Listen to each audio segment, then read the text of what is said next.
وَأْتُوا النِّسَاءَ صُدَقَاتِهِنَّ ورکی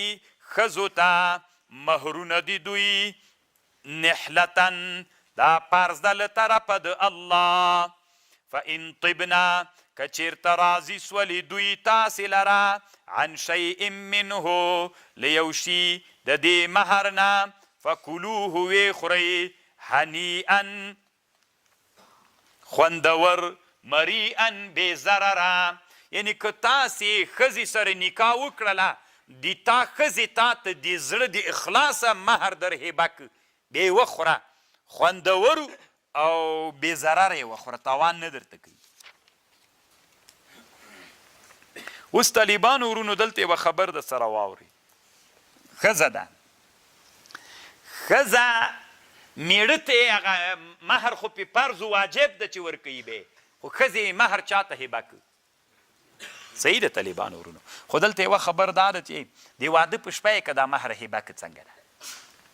د واده په شپه باندې دلته دوه خبرې دي یو دیانت ته یو قضا ده طالبانو قضاءً صحیح ده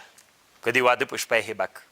خو دیانتاً داسې ده طالبانو ورونو علما وایي که اکثره وخت کې د واده په شپه باندې د حیا د وجې نه هغه کوي بخشش کوي نو چې د حیا د وجې نه سو نو هغه ډېر قابل د اعتبار نه وي هغه هبه د زړه نه نه وي طالبانو نو چې د زړه نه نه سوله څو ورځې چې ووتلې بیا یې که غوښتله چې ما تا ته د واده په شپه باندې هبه کړی بېرته یې غواړم او دیانتاً حق لري طالبانو اما قضاءً بیا حق نه لري ځکه دا اکثره د زړه د تل نه نه یو او یوه بله خبرې لیکلې وي خلکو کې مشهوره دا ده چې ښځه باید د واده په شپه باندې یا د غیر د واده په شپه باندې دا خپل مهر ټول چاته وبخي خلکو کې وایي داسې مشهوره ده چې باید دا مهر ټول چاته وبخل سي ښځه میړه ته مهر وبخي تروای نه خوري دا مستحب ده دوی دا مطلق غلط خبر ده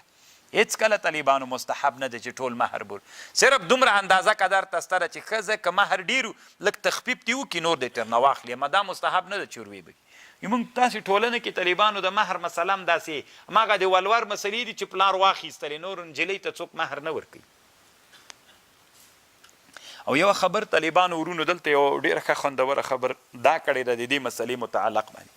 که چا یو چا ته شی هبه که یا یې تبرع که خو چې دا شی من طیب نفس نه وي طالبانو ورونو چې من طیب نفس نه وي نو دا تبرع بیخي صحیح کیږي نه ځکه رسول صلی الله علیه وسلم وی الا لا یحل مال امرئ مسلم الا بطیب نفس من نو لکه ګوره طالبانو ما سره دا تصفیه دلته ایښي دی یو طالب راغی ما ته یې وی دا ما ته راکړه صحیح ده طالبانو ما دا تصفیه ورکړلې خو دا من طیب نفس نه دي طالبانو لکه ما د زړه نه طالبانو دا تصفیه نه دي ورکړي نو چې دا من طیب نفس نه سولې طالبانو دا دته شرعاً جایز نه دي اگر چې هبه مې کړله دا دته جایز نه دي ډېر کرته طالبانو انسانان داسې عادت لري په مجلس کې چا نه یو شی وغواړي هغه د مجلس د شرم د وجې نه ورکړي دا من طیب نفس نه سو چې من طیب نفس نه سو دا طالبانو شرعاً جواز نه لري الله دې وکړي د ما په خبر تاسې پوه شوي پوه شولې که دا بله مسله دا نه تنا په مهر کې په ټول همدغسې شیانو کې یو چا نه کتاب وغواړي یو چا نه بل یو بل هر چی چې چا نه وغواړي هغه من طیب نفس نه وي نو دا طالبانو جایز نه ده ډېرو انسانانو کې خولۍ دې ماته راکړه اوس ما څادر اغوستلی ته ماته دا څادر ماته راکړه نو دا خو من طیب نفس نه سو طالبانو نو دا شرعاً جایز نه دی یا د زسات ماته راکړه یا خولۍ ماته راکړه یو بل شی دا طالبانو من طیب نفس نه وي نو دا شرعاً جواز نه لري نو دې ټکي ته مونږ فکر وسې